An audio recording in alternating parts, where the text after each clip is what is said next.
Hello friends, cook বিন্দাসে সবাইকে স্বাগত। কেমন আছো সব? আশা করি সবাই খুব ভালো আছো। বর্ষাকাল তো শুরু হয়ে গেছে, তো নিশ্চয়ই তোমাদের সবাইয়ের মনটা ছটফট করছে তেলে ভাজা খাওয়ার জন্য।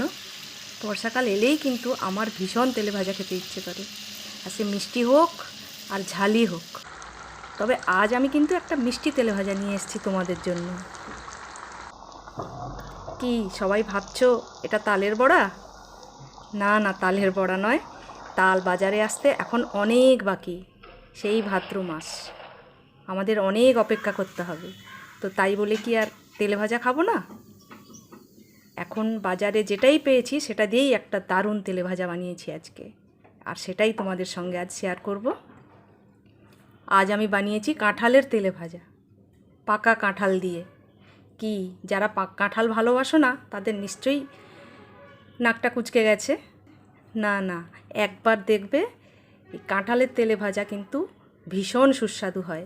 যারা কাঁঠাল খেতে ভালোবাসো না তাদেরও দেখবে ভীষণ মজা লাগবে খেতে, কারণ ভাজার পর কাঁঠালের যে গন্ধটা যারা সহ্য করতে পারো না সেটা কিন্তু আর থাকে না, একটা সুন্দর মিষ্টি গন্ধ বেরোয়। তো চলো তাহলে তাড়াতাড়ি শুরু করে ফেলি, তোমাদেরকে রেসিপিটা দেখিয়ে দিই।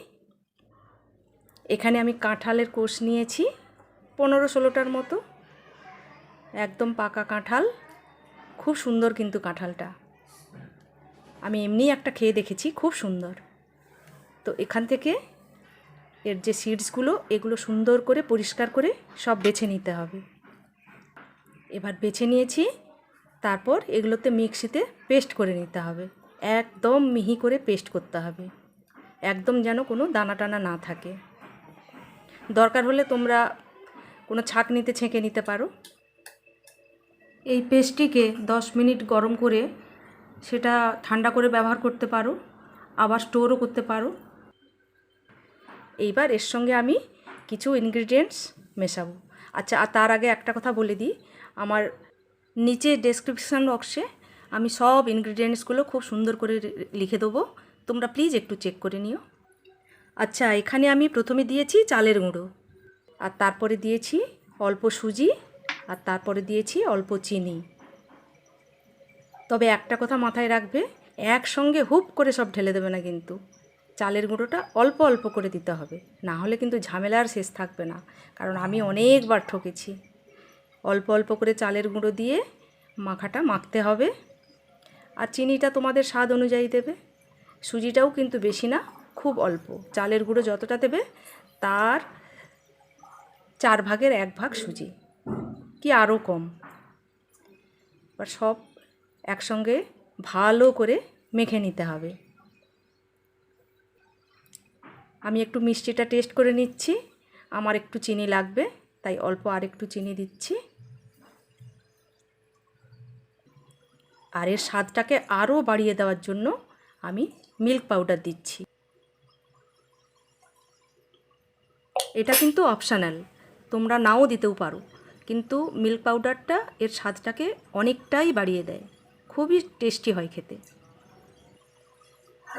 সেই জন্য দিতে পারো, তবে স্কিপও করতে পারো।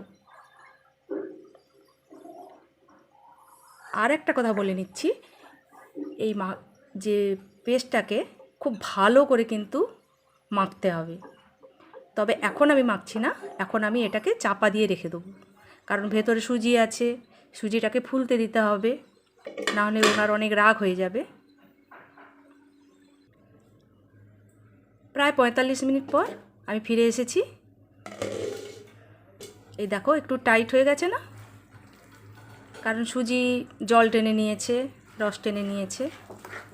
এইবার এটাকে খুব ভালো করে ফেটাতে হবে, যত সুন্দর করে ফেটাবে বড়াগুলো বা পকোড়াগুলো খুব সুন্দর ফ্লাফি হবে, খেতেও মজা আর ভাজতেও মজা। আর এই রকম খুব মোটা হবে না আর খুব পাতলা হবে না, যাতে ভাজতে সুবিধা হয়। তোমরা সবাই এক্সপার্ট আছো আমি জানি। তেলটাকে আমি আগে থেকে গরম করে রেখে দিয়েছিলাম, তারপর মাঝারি আঁচে মিডিয়াম তাপে আমি এইগুলো সব এক এক করে ভেজে নেব।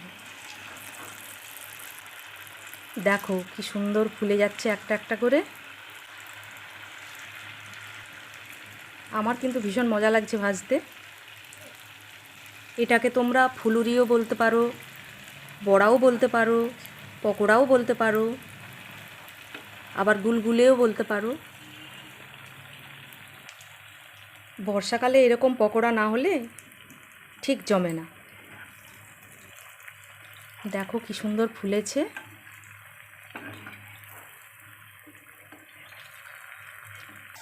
এইভাবে ভালো করে ভেজে নিতে হবে। তবে কাঁঠালটা এই সিজনে খাওয়া খুবই দরকার কিন্তু, কারণ সারা বছরের জন্য রোগ প্রতিরোধ ক্ষমতা এর অনেক। আর বাজারে তো পাকা পাকা কাঁঠাল এখন একদম অ্যাভেলেবল, যত খুশি করো কেনো, বানাও, খাও। কি দেখে লোভ লাগছে না?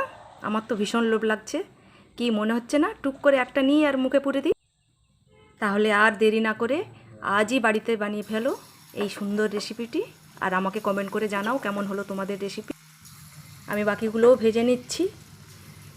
যদি তোমাদের এই ভিডিওটি ভালো লাগে তাহলে তোমরা অবশ্যই লাইক করো, আমার চ্যানেলটিকে সাবস্ক্রাইব করো, আর বন্ধুদেরকে অনেক অনেক শেয়ার করো। তাহলে আশা করছি তোমরাও বাড়িতে এটা বানাবে। অবশ্যই বানিও, একবার খেয়ে দেখো, তোমাদের খুবই ভালো লাগবে। তাহলে পরের ভিডিও নিয়ে আমি আবার তোমাদের সামনে চলে আসব। আপাতত বিদায় নিচ্ছি। সবাই খুব ভালো থেকো। টাটা।